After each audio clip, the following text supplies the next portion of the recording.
What is up, guys, and welcome back to another Call of Duty World War II video. Today we're going to be covering the update that was recently released for World War II involving all the gun changes. Some guns got nerfed, some guns got buffed. The question is, are they for the right reason or the wrong reason? My name is Qwarzi, and welcome to the channel if you're new.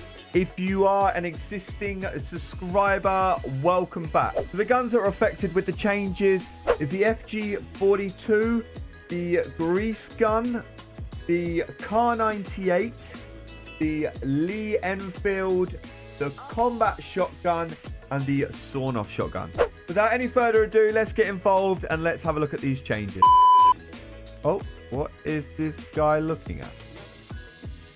Are you alright, buddy?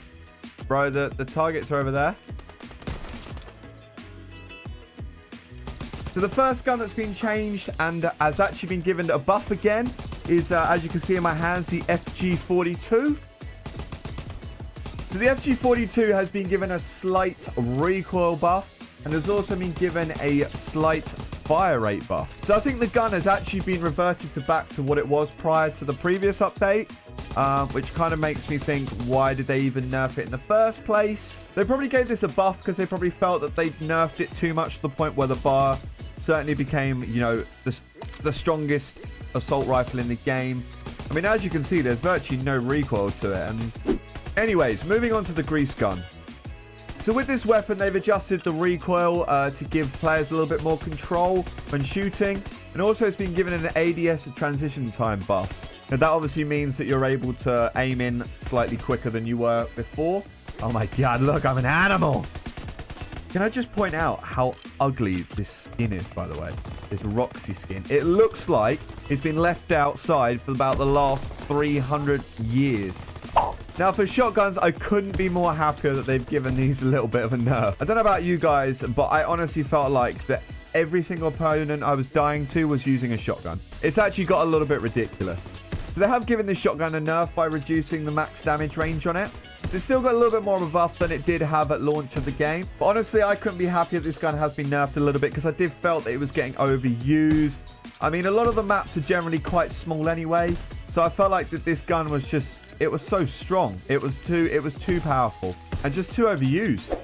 Now, continuing on with shotguns, obviously, as you can see, I don't have the sawn-off shotguns. I can't show you anything about it. And I've actually never used the weapon. But I will tell you what has been changed to it. It's been given a max and mid-damage range buff.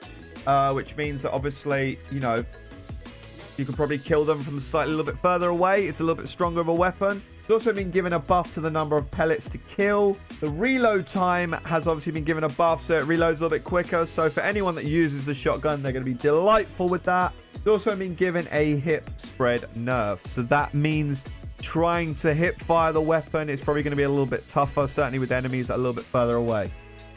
Now moving on to one of my favorite weapons of World War II. So this gun's been given an ADS transition time buff, which means ultimately you can aim in quicker with this weapon. Whereas it used to be quite slow before, it's actually now the quickest sniper to aim in. With the car obviously getting a nerf, but I'll talk about that in a minute.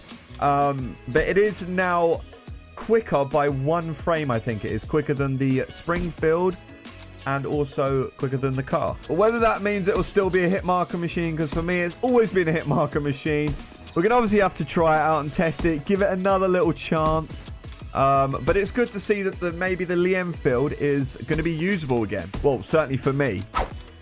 And last but not least, the good old car. The car has been given an ADS transition time nerf. Now, if you're going to say that in English, that means that the scope-in time is now slower. It is the same time now as the Springfield. I mean, there's two sides to it, isn't it? There's the plus sides and there's the negative sides. Starting off with the negative sides first is the fact that obviously it will be slightly tougher to quickscope with this weapon, obviously now being slower, but not make it impossible because obviously, you know, everyone still uses the Springfield and don't have a problem with that. The plus side to it is that for people that are constantly using different snipers, it allows them to get used to it a little bit easier because they're not having to deal with different scoping times anymore. But you could say that maybe that takes a skill factor out of it, and that was obviously the good side of it, that you needed maybe a bit more skill to use the variety of snipers. I'm not sure if that's a good thing or a bad thing. Let me know in the comment section below, guys. I'd like to hear your opinion on the changes to the weapons. There you go, guys. I do hope you enjoyed that. Like I said, it was just a quick video. Hopefully it didn't go on for too long.